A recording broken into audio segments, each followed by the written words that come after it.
Great. Yeah, so those beautiful faces out there. Good to see you all. While you're getting ready, and I think everybody almost is, why don't we rise and join me in the Pledge of Allegiance? I pledge allegiance to the flag of the United States of America and to the republic for which it stands, one nation, under God, indivisible, with liberty and justice for all. Thank you very much.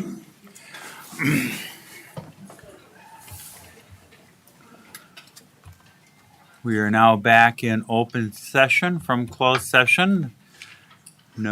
Obviously, no business is conducted there's business done, but no actions taken in closed session. And we do not have discipline motions this evening. So that brings us to the consent agenda.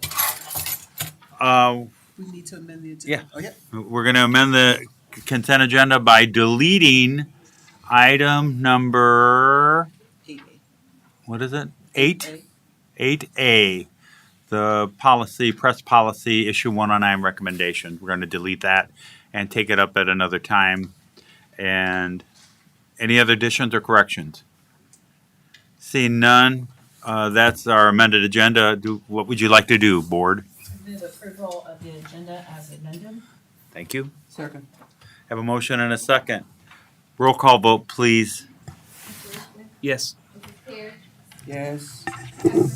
Yes. Yes. Yes. Yes, motion passes 6-0. Thank you very, very much. That should bring us to public comments. We have to have public comments because He signed in. You want to make a public comment? You can go ahead. Oh, okay. Oh, really? Sorry.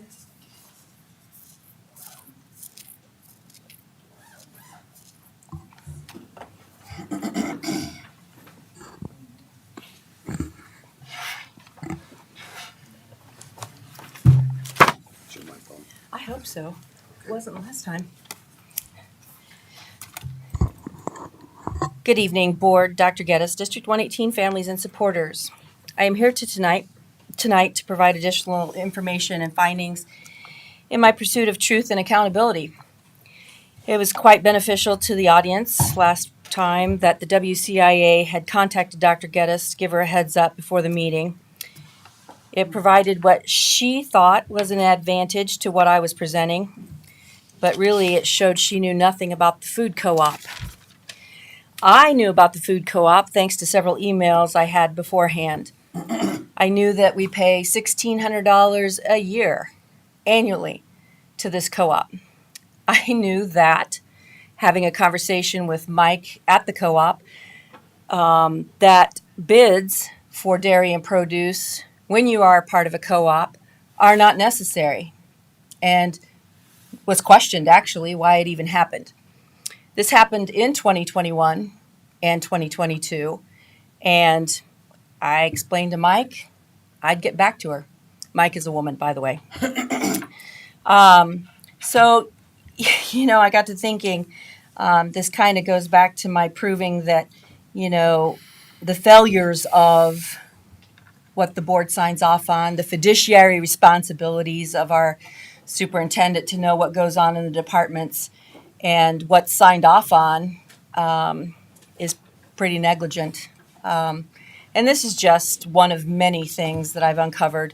I plan to be here every meeting, spotlight something new. There is that much information.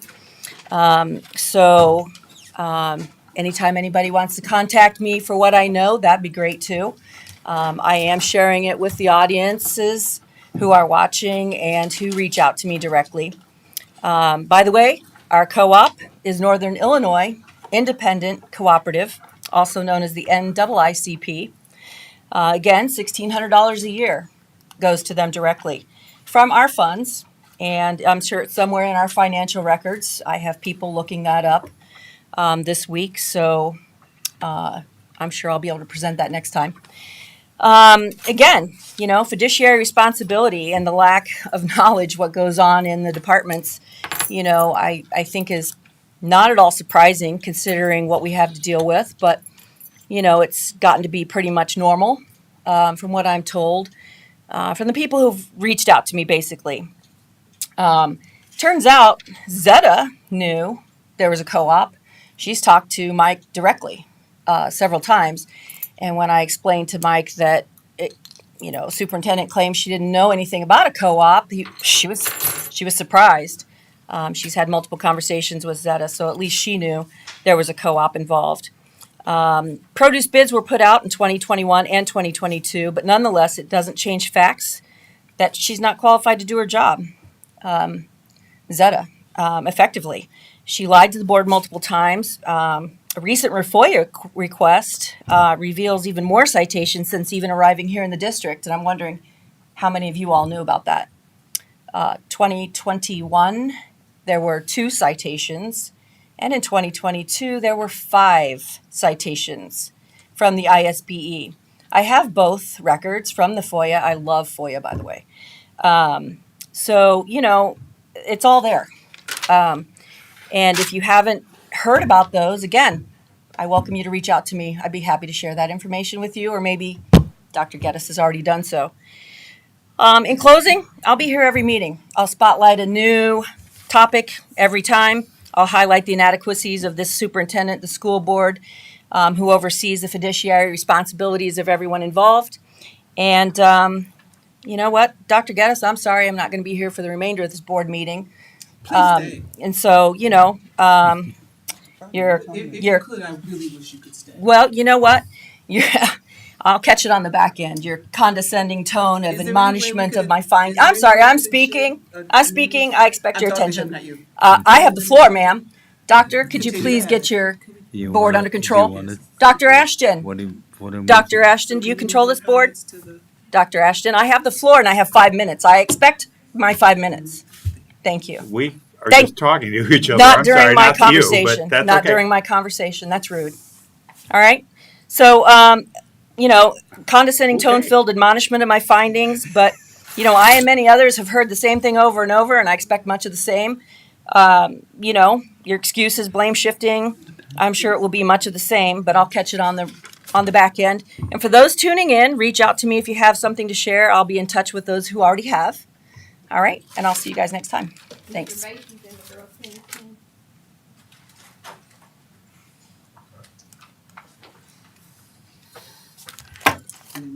Girls, come on up. Come on, girls. Don't be shy. I know you guys don't want to speak. Thank you.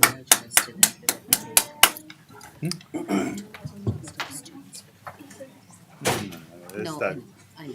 I was so excited when I walked in and saw this group of I know, women. aren't they beautiful? I know you're gonna have got something to say. Man, so awesome. Sorry, go. Well, thank you for that. Welcome. Good evening, Dr. Geddes, board, Dr. Jacoby, Mr. Hart. Take 5 minutes here real quick to introduce these young ladies and Coach Help for a historic season that they had here this year. Look back today, I don't know that we could find a better season in Danville High School sports history. They were undefeated in the regular season, 15-0, back-to-back conference champions, back-to-back sectional champions, and the highest finish in the state history for girls tennis, bringing home a third-place trophy from the IJ State.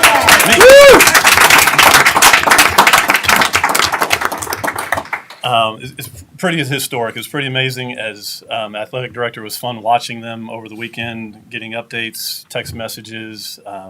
It really came down to the last match of the day on Saturday at the state tournament, where one of our doubles teams, Lexi Ellis and Anna Halp, were playing for 5th place, also the highest finish in school history. They went in tennis terms. They went into extra time, the third set, a tiebreaker, ended up winning 12-10 on a pretty tense match. Our parents that were there were all locked in. I heard the other team's parents were not as vocal as ours. And when you get to the state tournament, like downstate, upstate, there's a little bit of a grudge. So the downstate teams were sitting with our team cheering. It was a really cool environment. So the team accomplishment was great. Luckily, their medals came in today. So I didn't want this to turn into a medal ceremony, but it's going to. So I'll introduce them. There's amazing individual accomplishments that they all had this year. I don't want to take up too much time, but I'll try to be quick. All right, freshman Anna Haupt, where are you? You want me to put it on you? No, I'll put it on you. There you go. Anna, freshman. Don't worry about the time.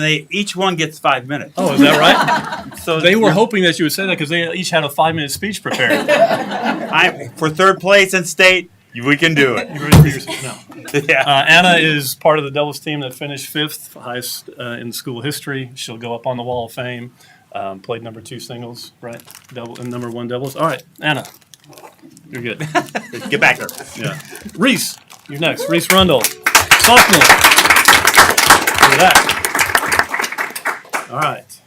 Let me put that on there. There you go. Reese had an incredible season, undefeated regular season in singles. She was a conference champion, runner-up in the sectional. All of them won matches at the state tournament, and every point matters. Every match mattered. She won a couple matches, got a couple points for the team. Had a great season. Congratulations, good stuff. That's Reese. You guys knew this almost in order, like I have it written down. Josie, you're next. Josie Hassenpiller, ladies and gentlemen. Another great individual season. She played 3 singles. We don't know this to be true, but we think it's true. Her and her partner, Ava Town, won the number 2 doubles conference title 4 years in a row. And we don't know that anybody else in the history of the Big 12 Conference has won anything 4 years in a row. So we think it's true. And her partner, Ava, our second team All-State. We'll get to Ava here next. Ava, you're on. Ava Town. There you go. Also partners with Josie. She played 4 singles, had an undefeated singles season. Second team All-State, also part of the team that's won 4 conference titles. It's incredible that they were able to do that. Next, Cece Brown.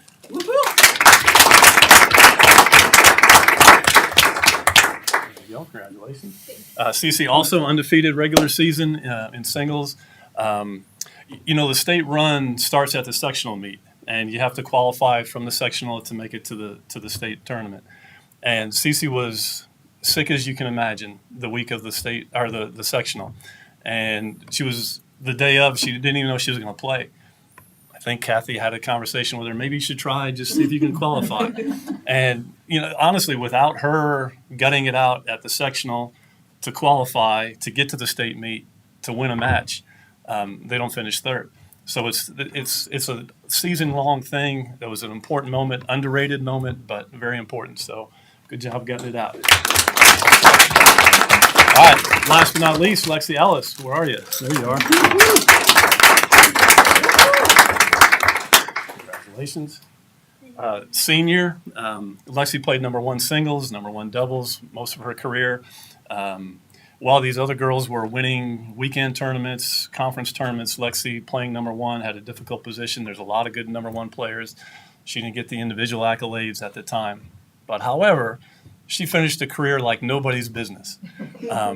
She wins the sectional, part of the doubles team, finishes 5th in the state tournament, highest finishing person, along with her partner in school history, and she won the sportsmanship award for the entire state.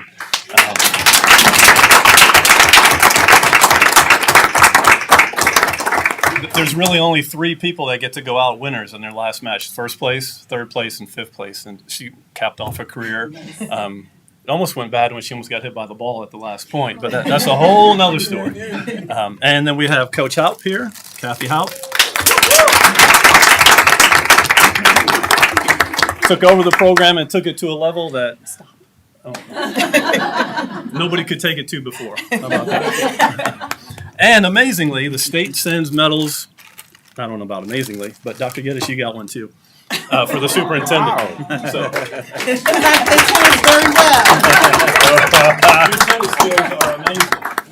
Never in my whole life. I've seen you in the parking lot at the time. No hand-eye coordination.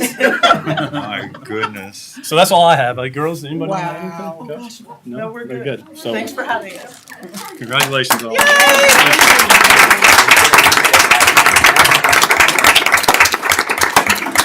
Coach Stacy, I just wanted to say thank you to the parents of these girls because truly their character and their hard work, this did not start in high school. They, they clearly have, their character has been built, their skill set has been built, and having an athlete as a child is not always easy. So thank you for everything that you've So why sent don't you into have the these parents that people. are here stand up so we know who they are? Yeah. Come on, come on. Yeah.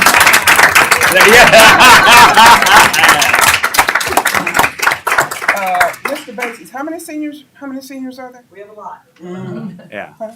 4 sitting there. 4 Three? seniors. Yeah. Four. Four? Four of Four? our top 6. Oh. But Miss Help has a great succession plan, right? I heard her talking about it in the parking lot when I was practicing. Right. We haven't gotten there yet. We're busy. Well, did- good luck. I do have a technical question though.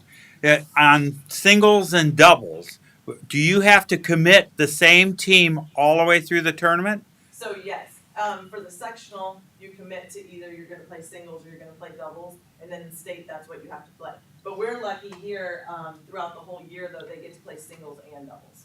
Okay. So all of these girls have played singles and doubles all year, but then the last 2 weekends, we have to pick.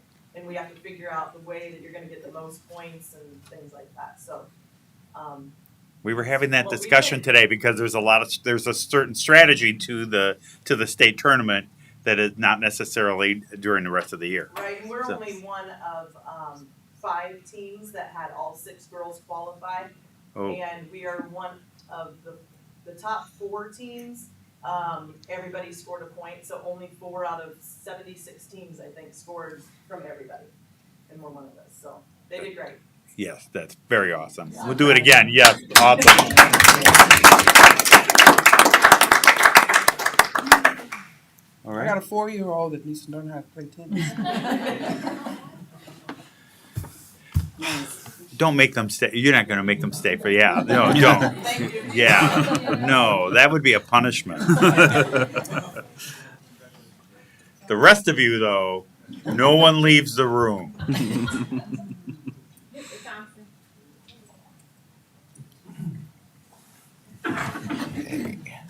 Good evening. Good evening. I'm Matt Thompson, Vice President of the Danville Education Association and also Mark Demon teacher. I'm back because I had such a great time last time.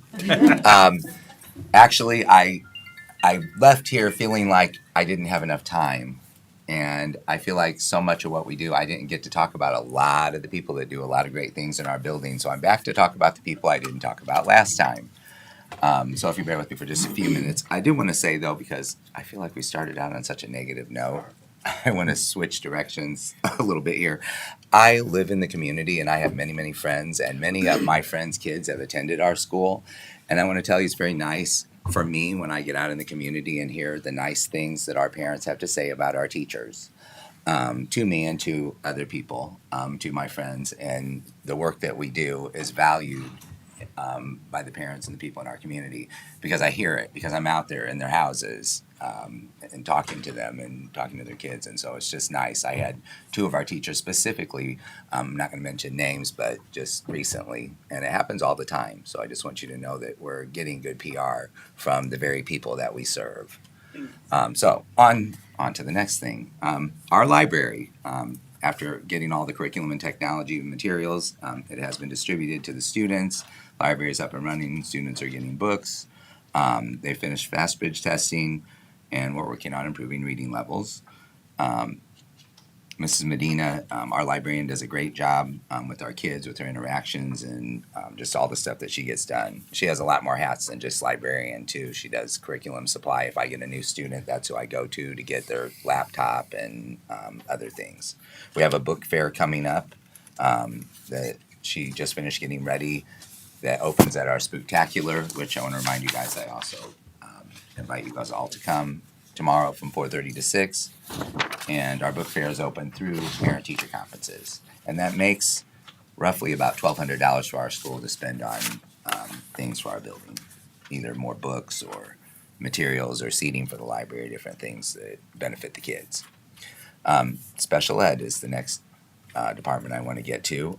I went to our unit leader for special ed, Taylor Matthews, and she kindly gave me a pretty good list of what's going on in our special ed departments because they don't always PLC with us and stuff. I don't always know as a regular ed teacher exactly what each of them is doing. So very quickly, K1 Crosscat, Mrs. Thompson, her students since the first day of school, they're able to meet hallway expectations and walk with their hands behind their backs and move quietly through the hallway. For little kids, that's a huge accomplishment. And then they've learned the PBIS pledge that they're able to state, and they are also showing teamwork on difficult tasks. Our 2-3 Crosscat with Mrs. Mano, her kids are working on fine motor skills, and they are pushing out to gen ed classes and making friends, and they love the STEM lab. 3-4 Crosscat, Mrs. Golden, her class is, she is also excited about her kids pushing out into gen ed, and I have 2 of her students. I love having them come in my room, and it is a good social experience for them, and they're always a nice fit. And as a regular ed teacher, I've always been happy to do that when the special ed teachers come to me, and I can't say all my colleagues maybe do that, but most of them I think do, and I always try to because I think that that's a good experience for those students. Life skills, Ms. Spencer, she's working on independence with her students, and they enjoy their calendar time. Miss Danielle, her 1-2 life skills class is working on transitioning from one class to another, and they like PE and music. And then our Miss Cottrell, she has 3 of her 7 students reading at a first grade level, and her students have started working on counting by 5s and 10s, which is really awesome. Our food service people are working on making sure our students get fed and that they get nutritious meals that the kids want to eat. The managers are attending culinary classes offered at DAC to expand their menu. And I have to say our kitchen staff, I think, do a nice job. They're very good with our kids, especially Miss Tyra, our manager. I've been in our building 15 years, so there's not too many people I don't know in that building, and she's one of our very, very best people. She wanted to give a special thanks to her own kitchen staff for filling in when they had staff shortages and just making sure everything ran well. Our PE department, they have several things going on. They are working on the mile. I ran that last year with my class too. Only 2 kids beat me at 52. I felt like that was pretty good. I did not do it in the spring because I was coaching and doing the workout with the track team, so I couldn't, double dip on that. Not in that good a shape. But anyway, they're working on soccer skills, volleyball skills.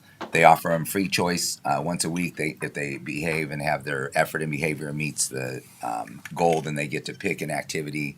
And there were several. They were offered rock climbing, scooters, basketball, etc.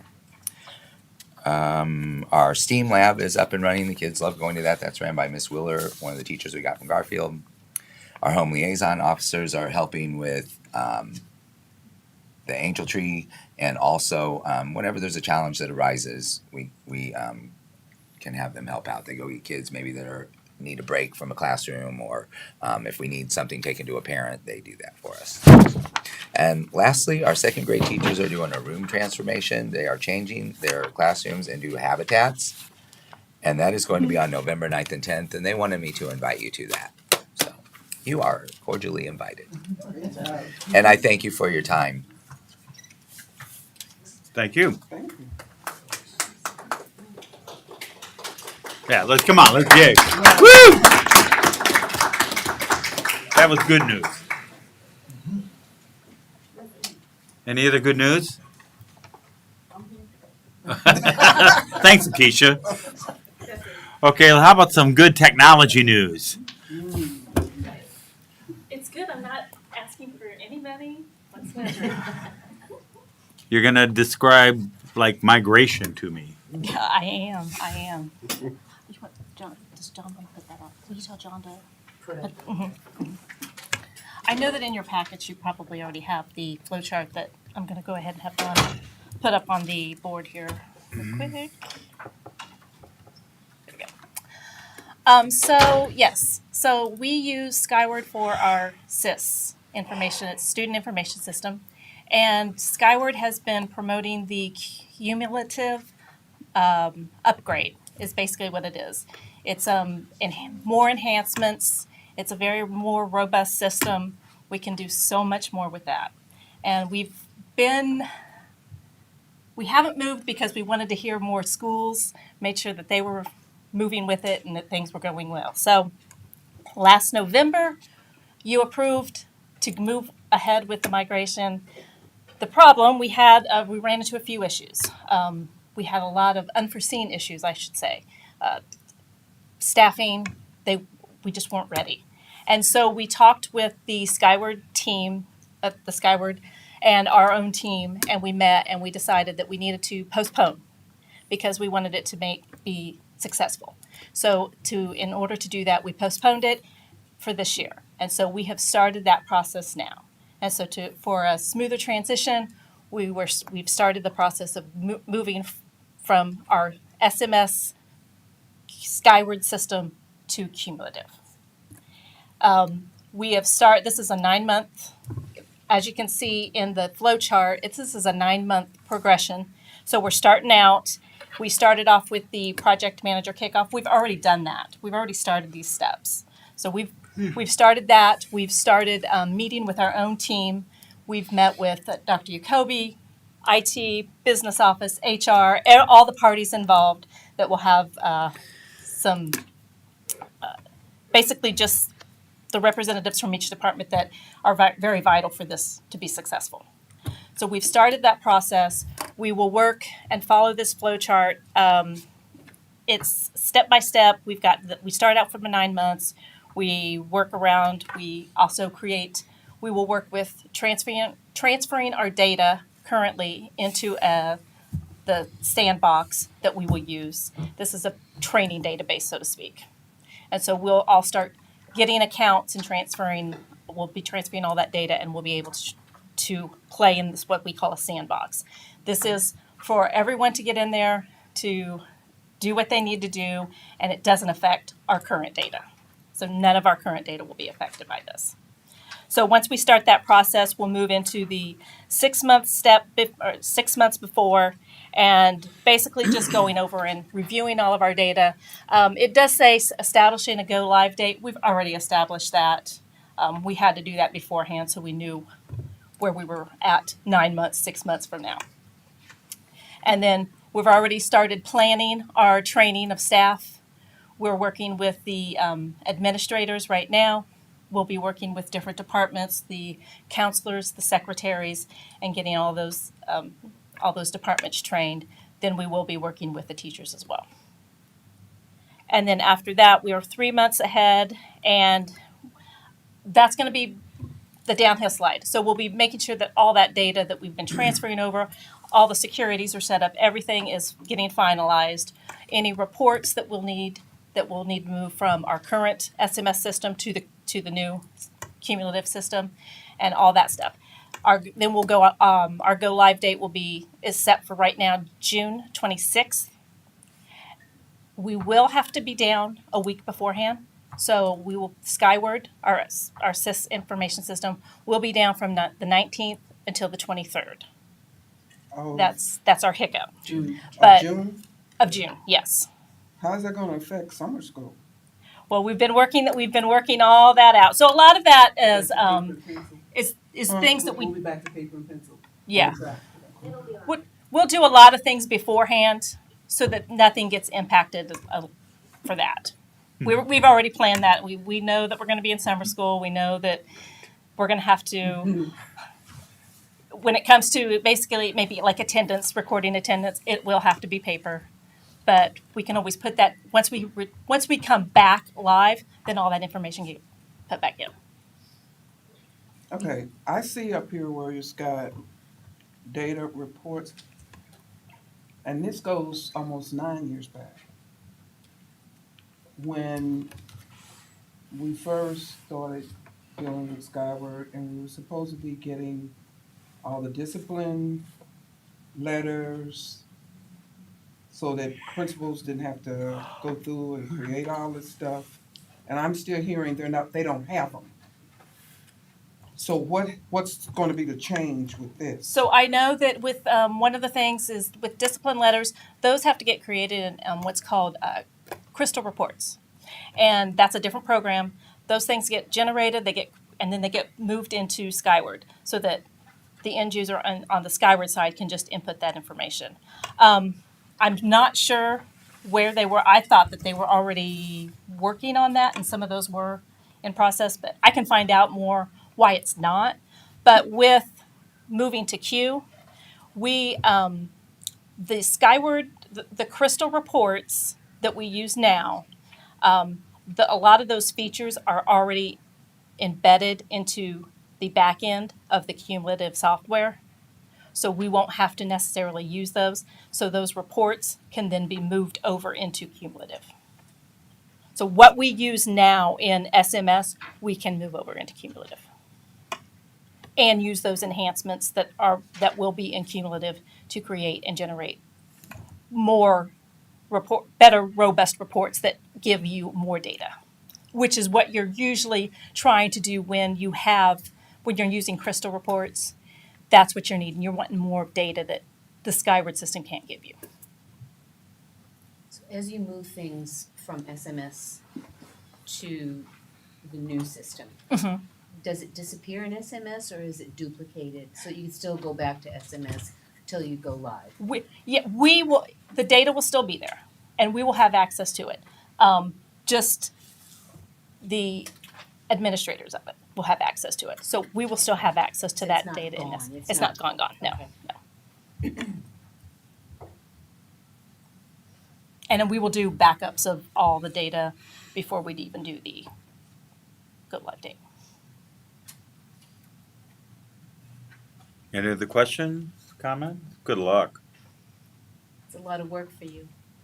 I'm feeling more confident this year about it. Last after we ran into some of those hiccups and we've learned a lot. And so we've already are ahead of the game. We're jumping in. We're already meeting. We're already creating our own personal deadlines in each department and talking and communicating. And so I feel real comfortable. I like we gave the tentative go live date of June 26th, but of course we couldn't do anything until we got the okay from the business office. So payroll. So we weren't going to do anything until we got so we're all working together and making sure that this is a much smoother and successful transition. The data's all in the cloud, Yes. ransomware proof almost. Yes. Yep. We do our own backups as well as IS Corp, the company we. Very good. Thank you. Great, Okay. thank you.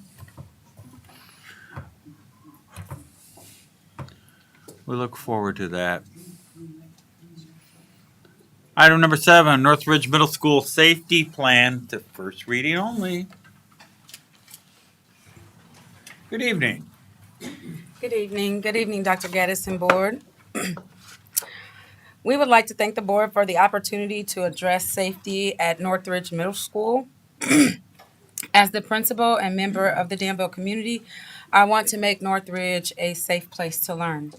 The Northridge Middle School Safety Committee met several times last year. The following are recommendations to improve both the safety and the climate of Northridge Middle School. Building proposals are clear backpacks similar to Danville High School and coats to be stored in lockers, which we already mandate. Increase the number of hall monitors. At this time, we have 2, and we have 2 openings. So we're just having trouble filling those positions as well. We ask for weapon detectors, the same model as Danville High School. Vape detectors. We have 3 restrooms, so we'll need 6. There needs to be 2 in each restroom. Cameras for blind spots. We still have a couple of blind spots in the building. I had my dean, Mr. Smith, who is also our CRP, go through and determine where we have blind spots and need additional cameras. And then last but not least, we need more lighting outside in the back.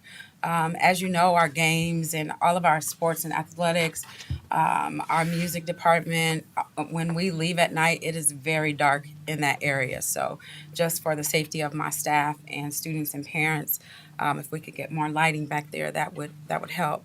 The total cost for all recommended upgrades for Northridge Middle School is approximately $116,021.50, excluding the outside lighting upgrades.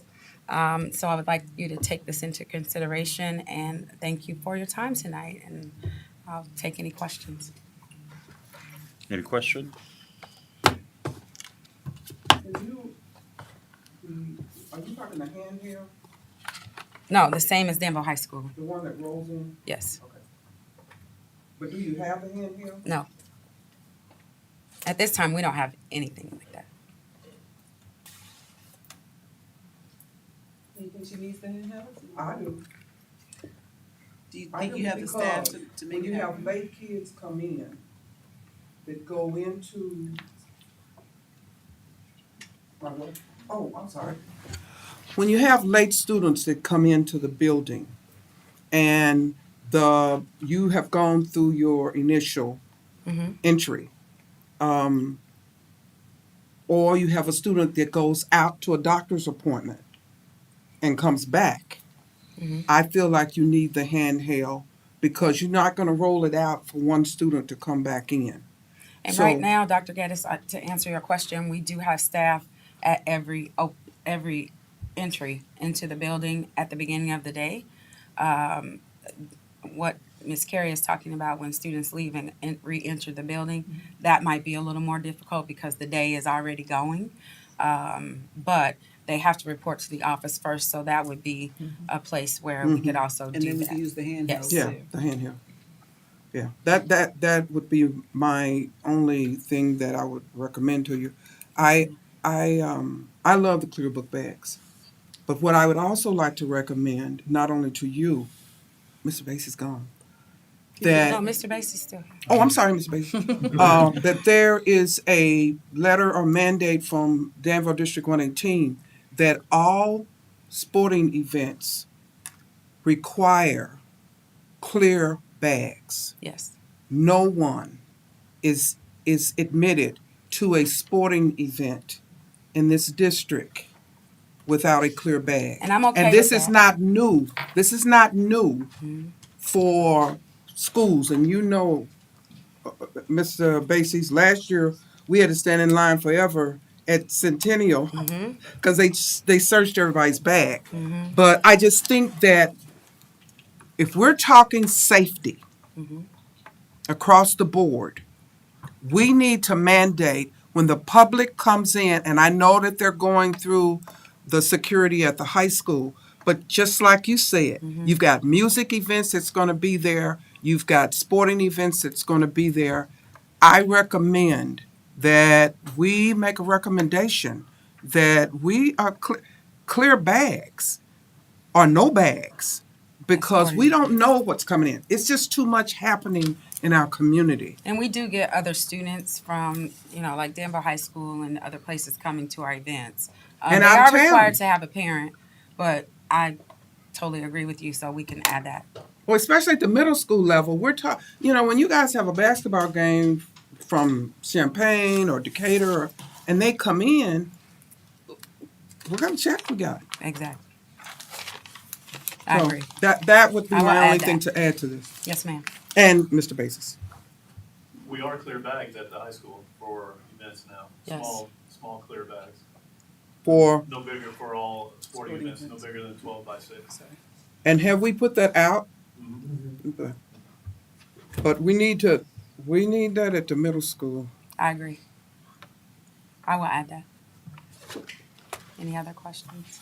Well, since you brought it up, open the bag, so to speak.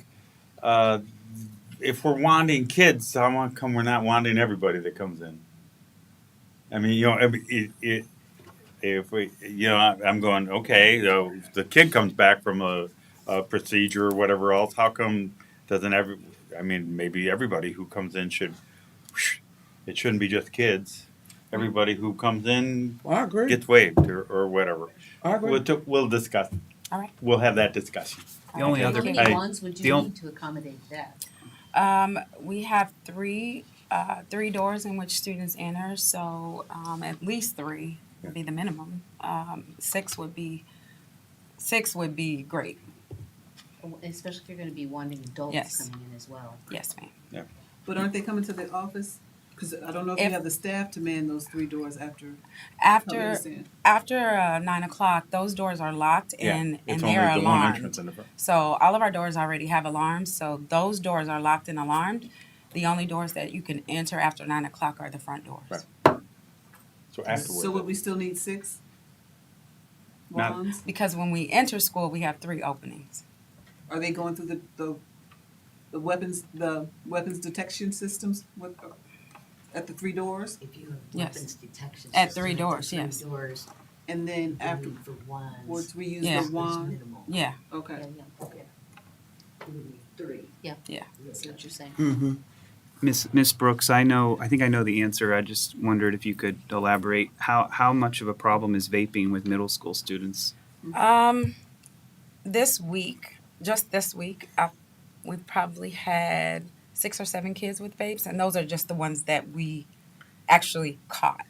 Trying to go to the restroom and vape with 2 hall monitors, just trying to catch them is a difficult task. And the vape detector, do you know how it works? How would it alert you if you had one? What would it do? So when the smoke goes up, it automatically sends a thing to the office and to the office staff, so we would know and we could alert to go get them right then. So, You think they deter people, um, or do they just catch people? I think if my kids knew they were there, it would deter them. Okay. Right? Because Thank you. then That's they why get that's why I caught, wanted you. right? To, I hoped Yes. you would say. Yes. Yeah. Thank If you. my kids know that they're there, then I'm not going to do you this catch here. the first 2, That's the word's right. out. Then the word It's gets really, out. They're Exactly. not. They're pretty smart, believe That's it or not. very, very true. It doesn't take long. Very true. Thank you. Yeah. Thank you. How'd you get busted? I got the vape detector. Yeah. Thank you. That brings us to not policies, to business and finance. Our workman's comp third party, TPA, and excess coverage carriers. Good evening, Board. Dr. Geddes, D118 family. I am Narcissus Rankin, Director of Business and Finance.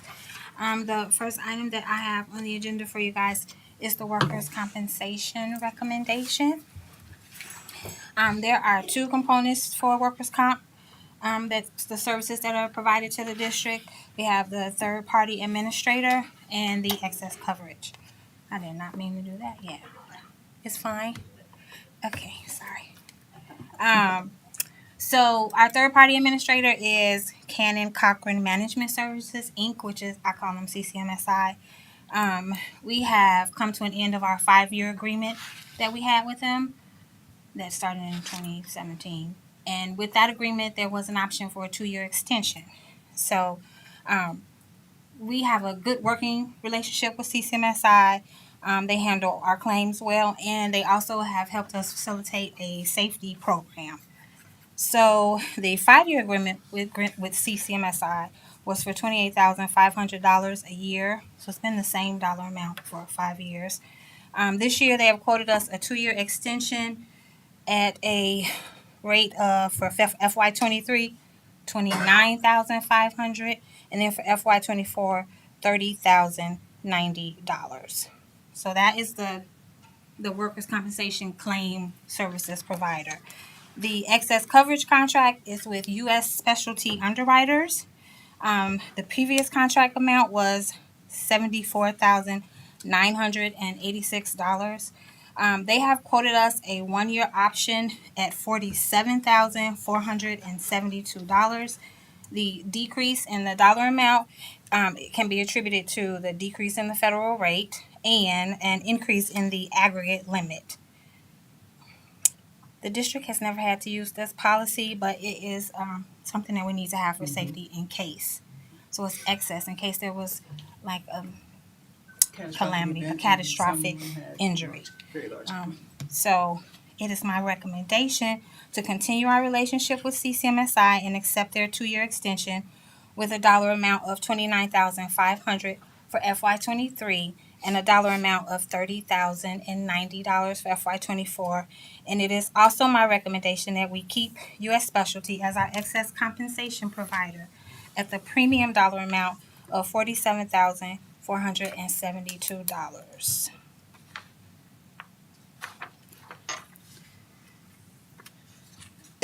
I move approval.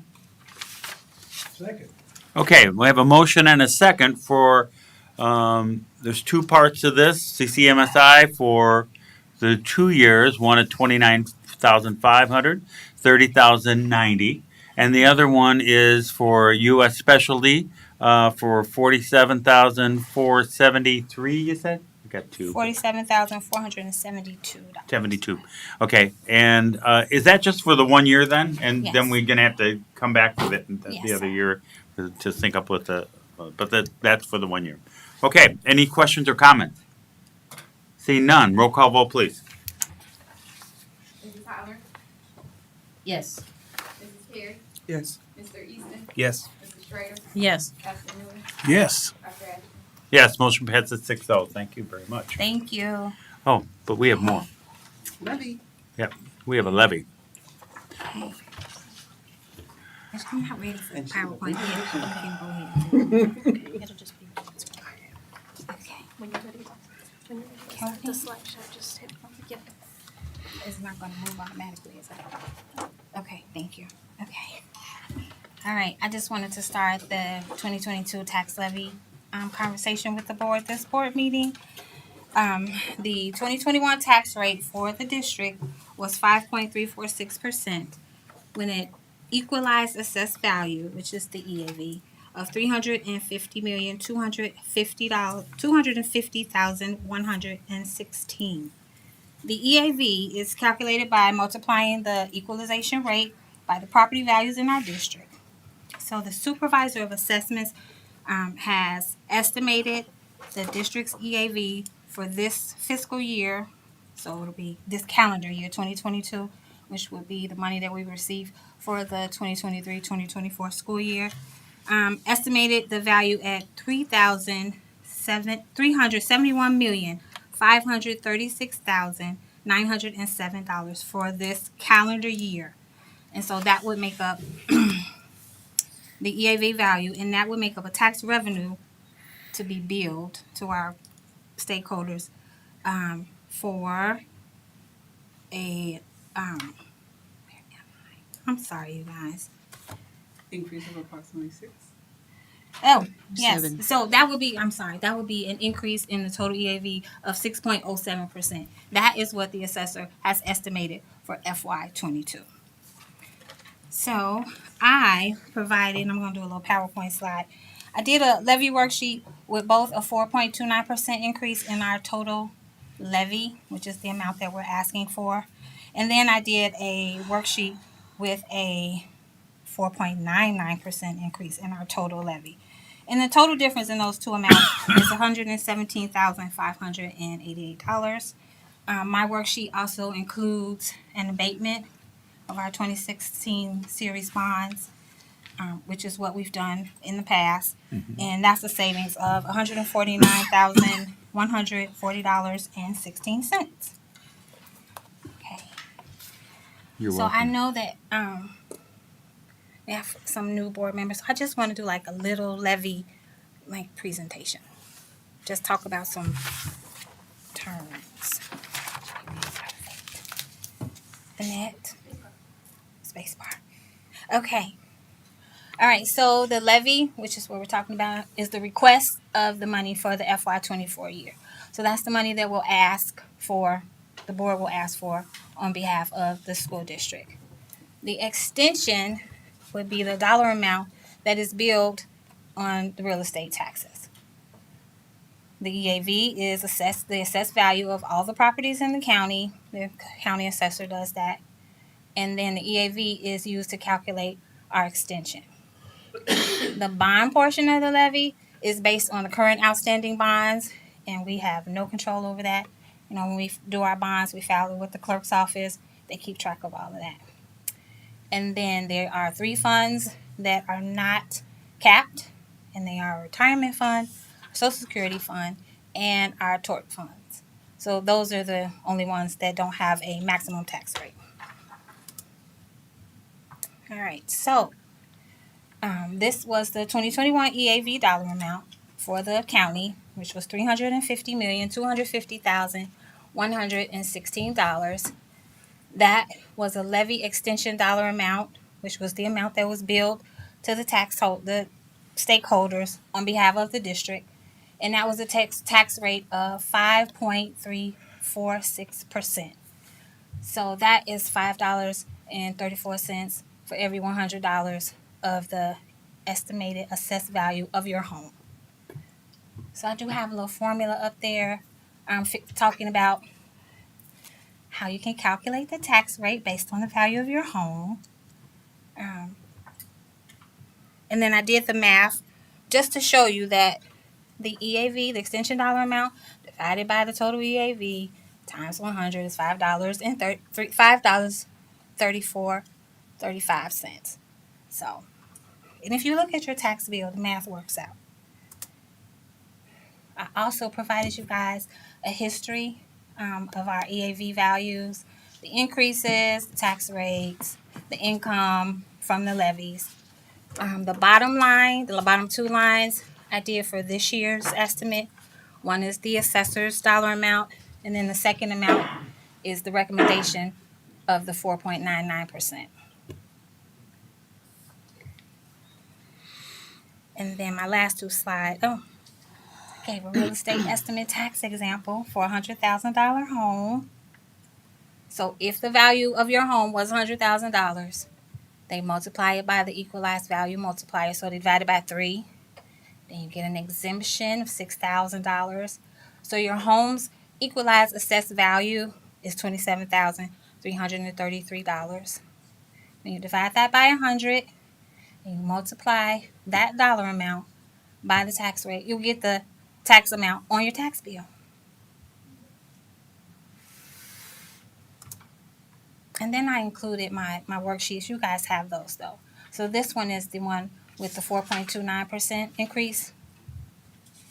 And then the second one is the 4.99% increase in the levy ask, like what we're asking for.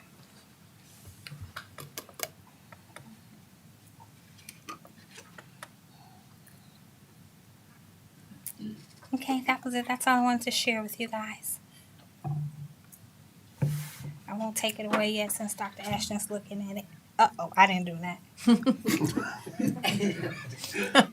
Okay.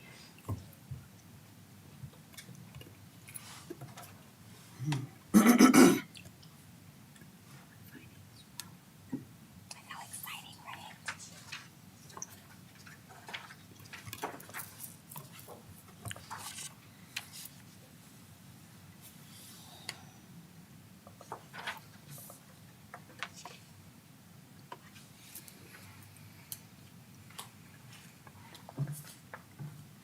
Was that information?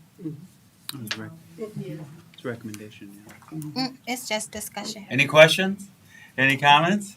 I think this was really helpful. I appreciate the Thank you. PowerPoint and being able to show everyone exactly how it breaks down.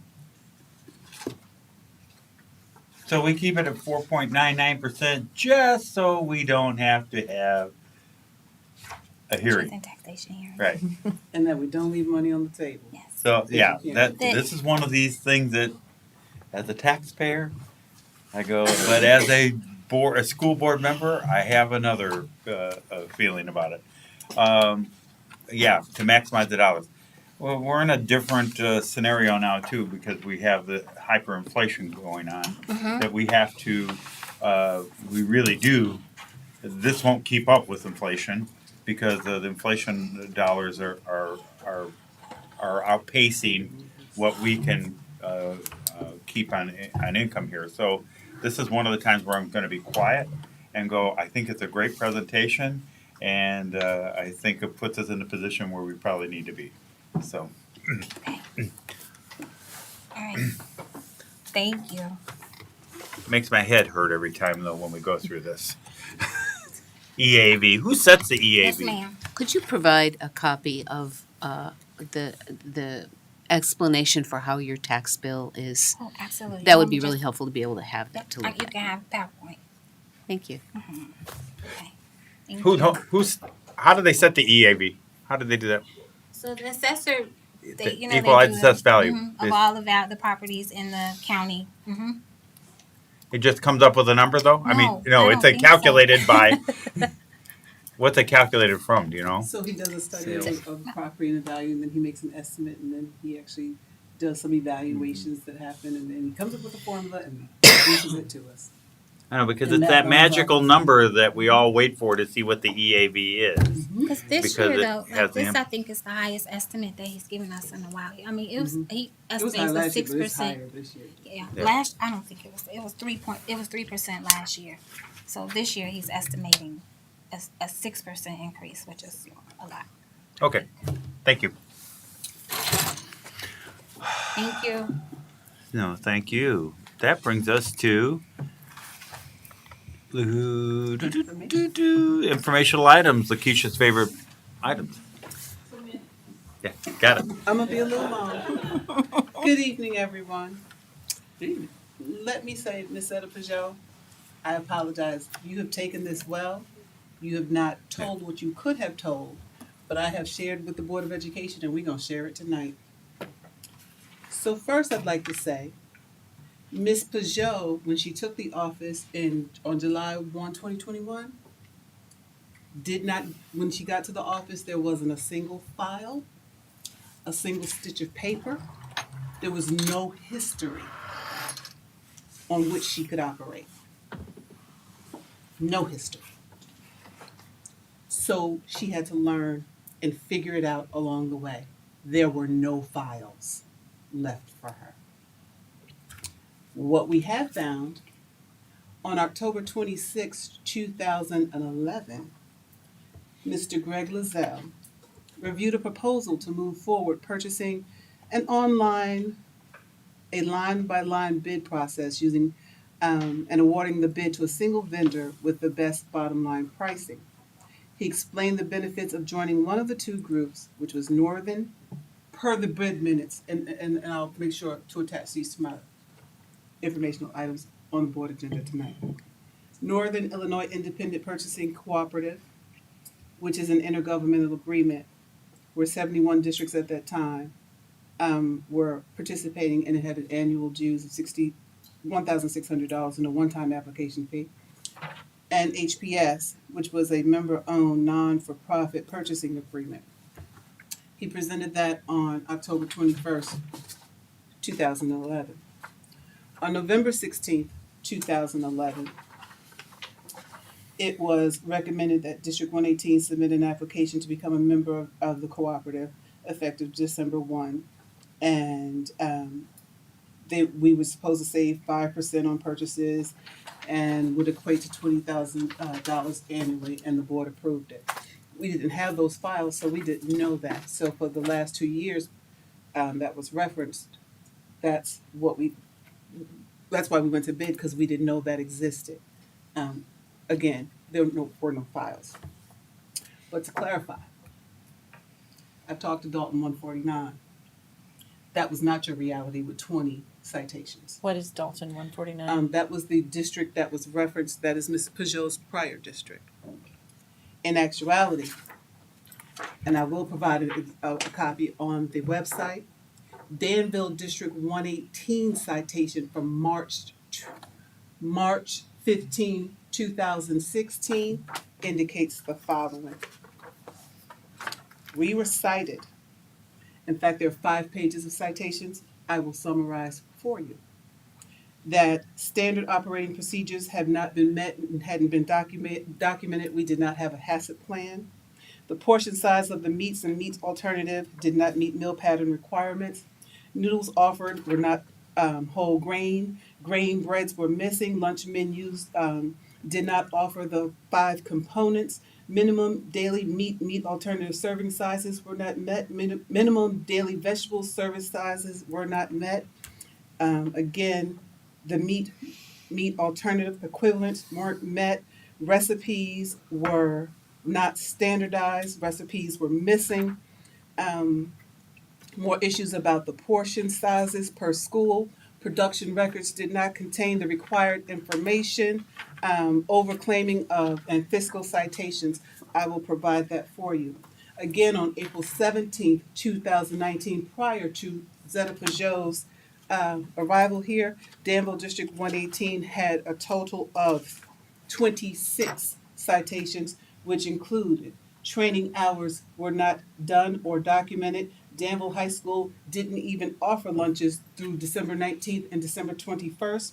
On the day of the review, 23 lunches did not contain any of the required components 23 out of how many? out of 30. At the lunch size, the portion sizes were not correct. At that time, they were chicken wings. At KDBA, the meal pattern wasn't correct at all. There's a meal pattern when you are grades 9 through 12 and when you are middle school. And we did not fail, because KDBA has 2 grade levels in there, we did fail to make the adjustments. It said the cafeteria staff was not adequately trained. The minimum meat alternatives were not met. Lunch menus were evaluated and daily portion sizes weren't contained. The planned menu wasn't followed. Breakfast and lunch production records did not contain the required information. Production records were missing. Recipes were not standardized. Recipes were not met. Food sold to students during the day did not meet smart snack standards.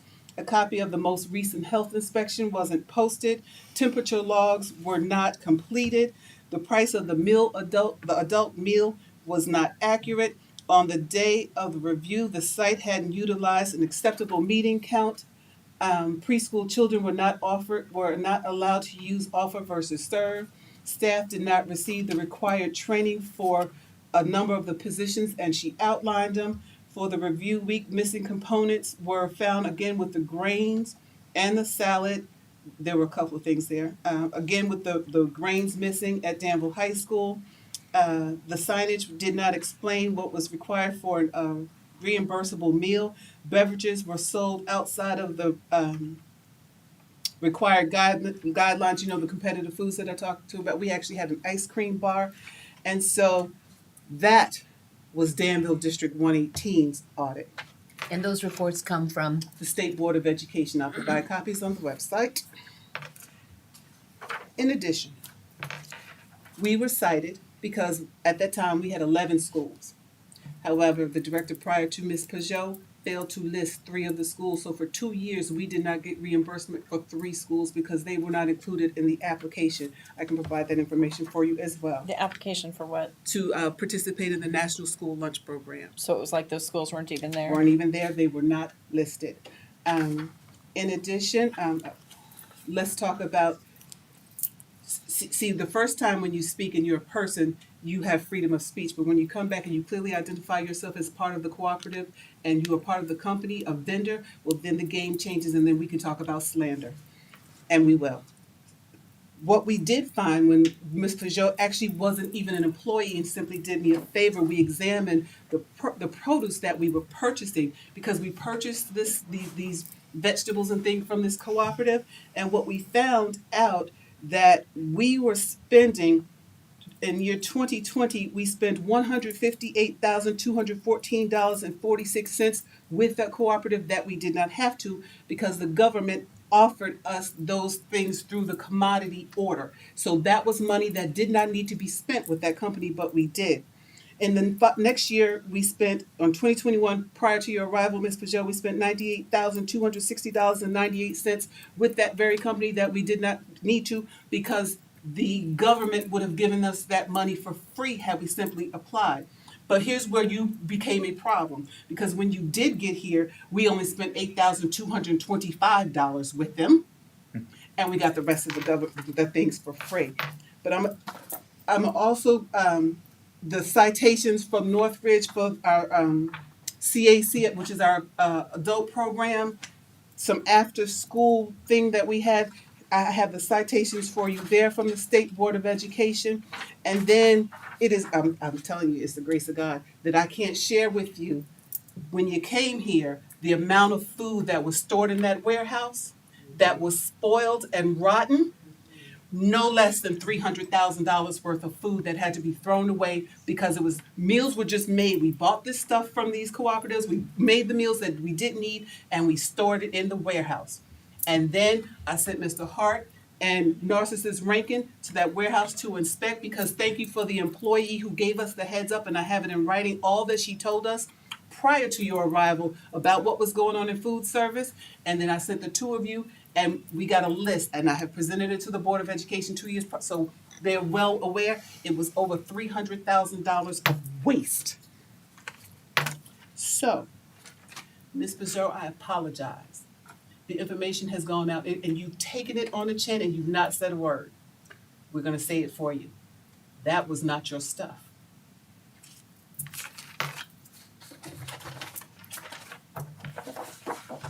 Information will be on the website. Now I'd like to move on. I want to say congratulations, Chris Rice. Our Birth to Three program has been recognized as a Blue Ribbon affiliate. And what that means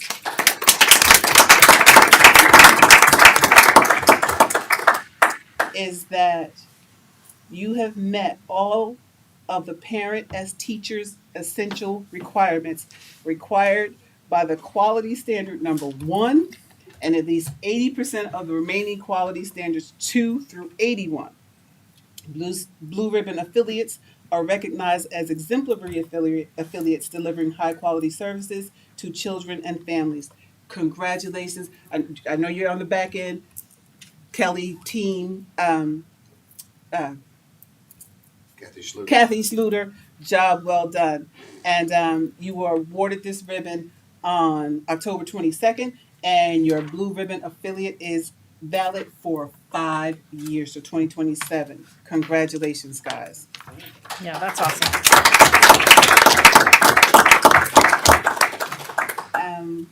I wanted to bring attention to another collaborative that I serve on, and which will bring services to Vermilion County. It is called the Vermilion County Healthcare Collaborative, OSF, Carl, Heavenly Grocery. There's a number of us, and I can list that information for you. But we out of 40 counties, make sure that out of 40 counties, Vermilion County received this money, and what that will translate for our community, we will be able to provide 10 additional community health care workers.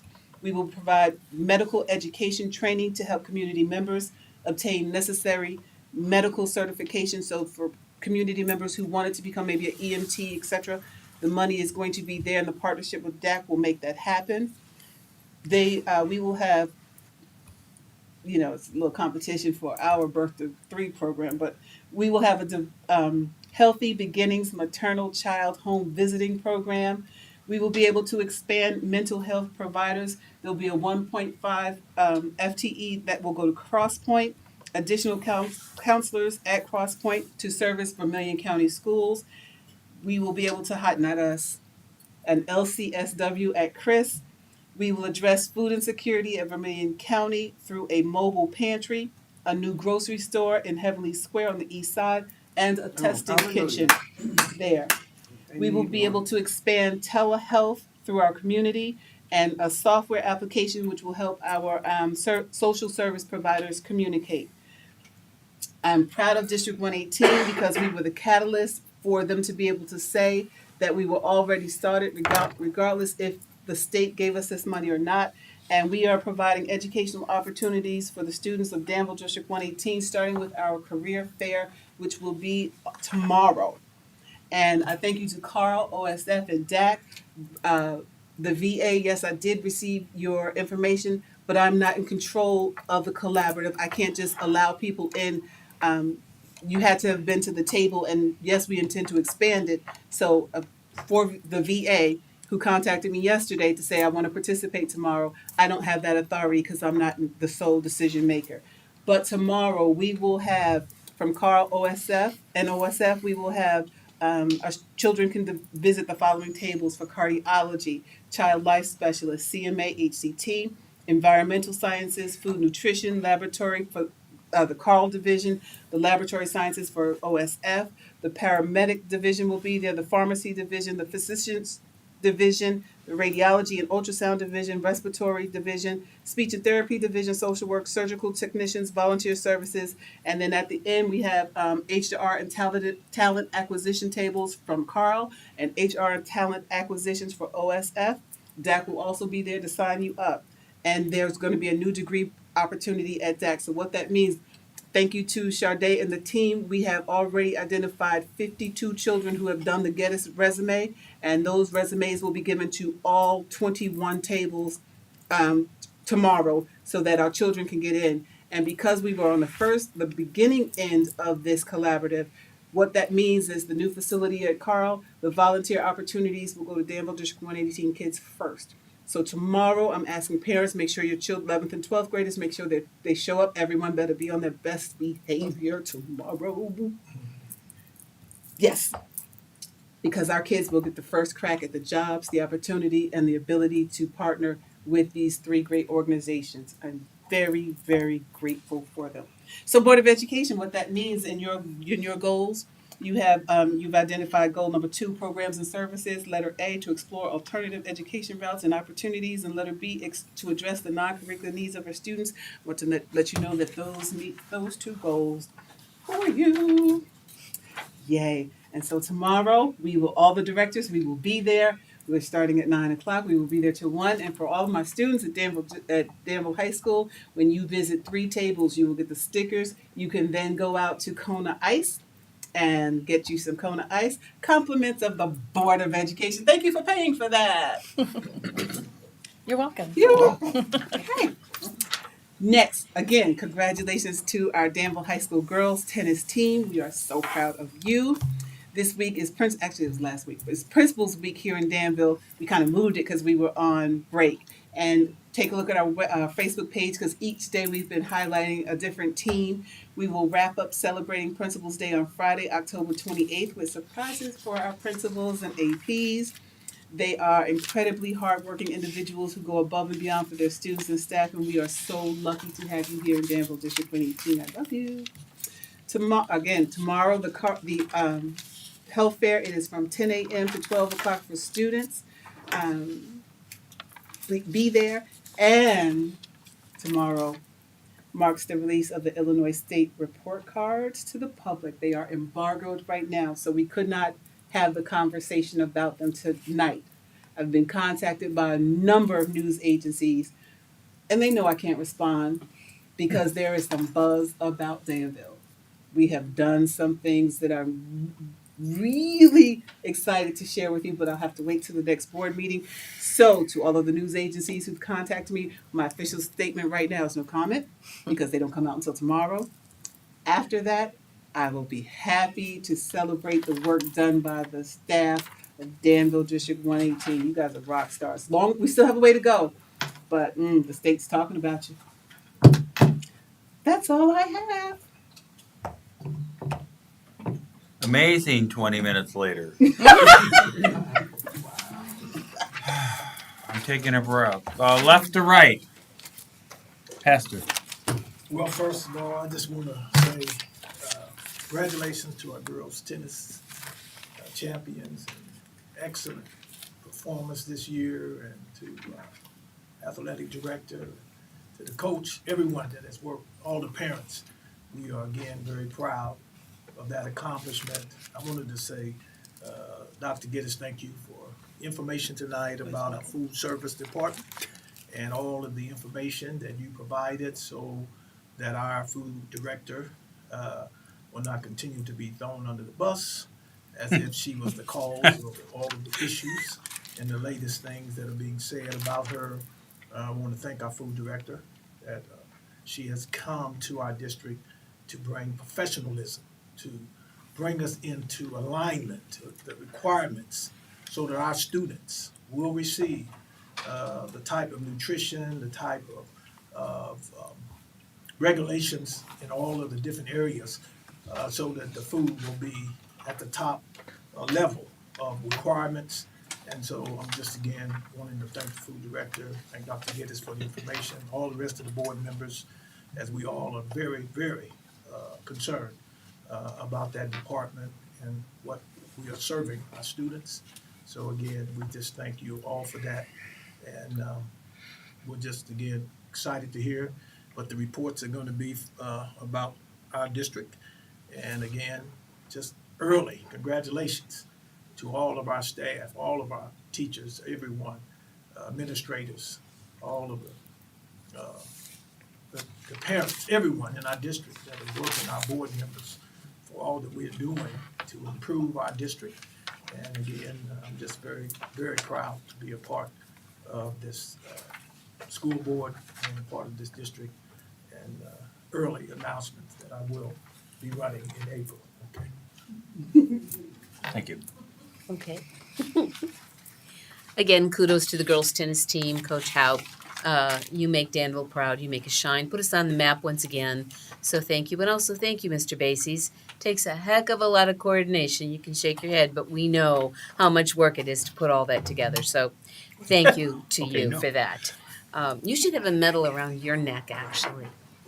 Thank you. One last thing, I would like to propose to my fellow board members. There is some concern and some questions about curriculum in the social studies department. And I would like to propose that we have a committee that we get to meet with the appropriate people to learn about that curriculum and the state mandates and what all that means, and then we can report back as to what we have learned. Yes, please, thank you. Capital idea. Great idea. Before you go over there, I missed something really important. Can I please? I promise it won't be another 25 minutes. Ask Lakeisha. Can I please? This is huge. This is about Kelly Truex. 1 minute. Kelly Truex has been quoted by the State Board of Education at the Title I conference. And the state superintendent said, "But don't take it from me, take it from Kelly Truex, Director of Educational Programs at Danville Consolidated School District 118, who has been through the Illinois Empower process. Look for this as an opportunity to change your systems, track your data, make some positive relationships, and collaborate with your state consultant and learning partners for the purpose of creating change to promote student growth," she says. "Keep a positive mindset and be open to learn. You will have the opportunity to learn an abundance of best practices, and you will always have the support." It is huge that the state superintendent is quoting our Kelly Truex when speaking to the state Title I conference. Kudos, Kelly Truex. All right, that was worth it. Okay, from Okay. I'm going to say something about the tennis team also. When I walked in and saw them here, I was almost jumped for joy. I spent this last weekend with my husband on Twitter, just checking the scores. And I mean, we were clapping all weekend long. It was crazy. We were so into it, and we're just so proud of those girls. And just, sports brings people together anyway, but that tennis team. Mr. Thompson, thank you for bringing us more good news from Mark Denman. When you talked about the second graders who were from the special ed, what's the exact? It was probably Crosscat. Yes, the Crosscat. One of the things that you said is they're making friends, and I that just warmed my heart. I love that. That's part of what the social piece is, part of what school is all about. And thanks for bringing that to our, because that's important too. Very important. Mr. Rice, your blue ribbon, man, that's that's incredible. It's just one more feather in the cap of District 118. Thanks for bringing it home for us. At some point, I would like to learn what parents as teachers, what that means, because we have a lot of kids that aren't able to get into preschool. They're not able to get into daycare. And the more people that know what if we can be teaching those parents that are at home with their kids to actually take a teacher role too. I don't know if that's what it means, but I heard that and it was like, anyway, I'm probably just talking out of turn, but I was excited and I'm proud of you. A lot better I did a few weeks ago, so we can. And then also, Ms. Rankin, Thank you for a great presentation explaining the levy, for really clarifying it and helping everyone and the people in the community too to be able to see what it is. Because when you're dealing about money, everyone wants to know exactly what's going on. And thank you for clarifying it. And Dr. Geddes, thank you for bringing more clarification to some very important pieces of what's been going on in our district. I appreciate the way that you take up for your staff. Well, I want to congratulate the tennis team as well. They can hear me. As well as the football team that's going on into competition this weekend. But most of all, just all of our, thanks, Jen, all of our teams at every level. The coaches, Mr. Basie's athletic director, we know it's time consuming. And it's great that we have all of these things that our kids can be involved in. I was telling some people today about an area that wants to do a soccer team. And I said, I wish that school districts around the area would just send a support letter to that school district to say, keep asking, because sports, and we know it, sports is what really gets our kids involved and keep them moving and keep them, you know, people, you talk about scholarships, but what about just getting them through school and having a positive, it develops so much discipline, so much teamwork. And so I applaud our athletic program in this district as well as our music program. You know, every time we start looking at where we're going to compete or where, you know, Shannon, you're talking about staying on there with tennis. When show choir starts, I'm up late trying to figure out, okay, are they going to finals? Are they going to make it? Am I driving somewhere? Because my granddaughter is in show choir. So, you know, all of those things, you know, keep us moving, and it's part of the whole process of us becoming a village. No matter how you look and what your religious background is, we all must work together. The other thing I wanted to congratulate is just the staff in general. I know that, you know, you go off a week for fall break and we're back this week, and I know it's been a rough week, but keep smiling. We're really looking forward to it, you know, getting to the end. We're getting close to the end of the first semester, even though we don't, uh, sometimes we don't say it, but we really do appreciate it. And for our food service person, thank you. Professionalism is what we build on. We all make mistakes. We all have made mistakes, and we're trying to clear up some things that were not always there and we didn't know about. But I again thank Dr. Geddes for informing us about those things. But I want to say to you, you never dropped your smile, and that I appreciate because you could have when people do personal attacks. So I say thank you. Are there things that we need to work on? Of course, but that. Darlene, again, thank you. You know I'm the social studies person, so I agree. I would want to meet with that committee because I want to know what that curriculum is too, so that when people are asking us questions, we have intelligent answers. So I appreciate that part, and I second your recommendation. But good luck, go Vikings.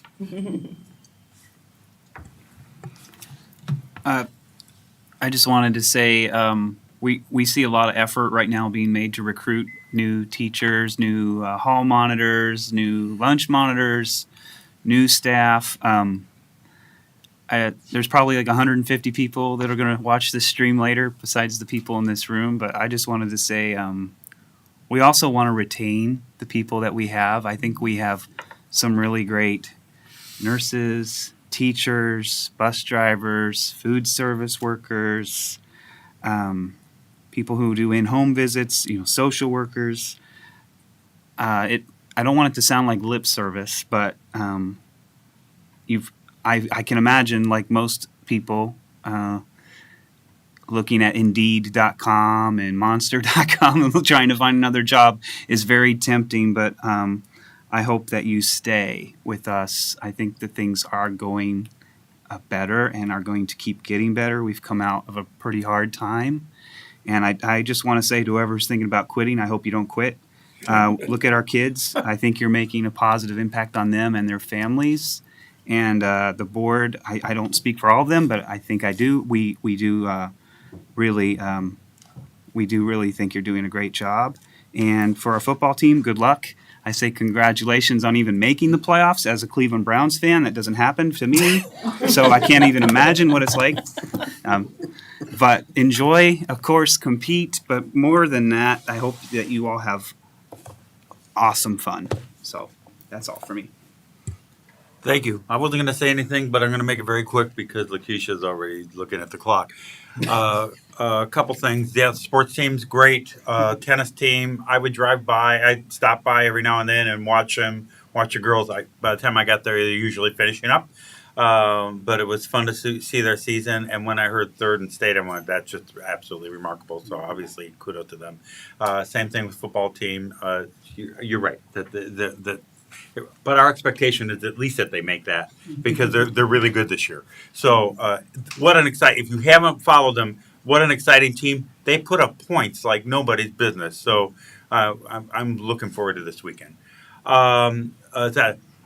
This whole co-op thing, I feel terrible because this could be on me because I should remember that we were part of the co-op 10, 11 years ago. Okay, so I should have gone, well, but I'm not a food person, and I'm going, I guess we, bid this, but I remember voting for the co-op, and and I appreciate the people who have sent me emails, and I'm sure the rest of you got them, reminding us that we were in the co-op immediately about that, and that we are part of that. So I'm glad we are part of it. I'm glad we have saved money over the years. I was reminded how much money we've saved cumulatively, and so. But then again, I should remember those things. So I'll take a hit on that one too. Jazz ambassadors are going to be at DHS for the Army Jazz Ambassadors for Veterans Day concert on, I think it's November 13th. It's a Sunday at 3:00. So if you get a chance, at Dick Van Dyke Auditorium, it will be at the high school. So come out and check them out, and that should be a great concert. With that, have a wonderful night, and we're adjourned. Thank you.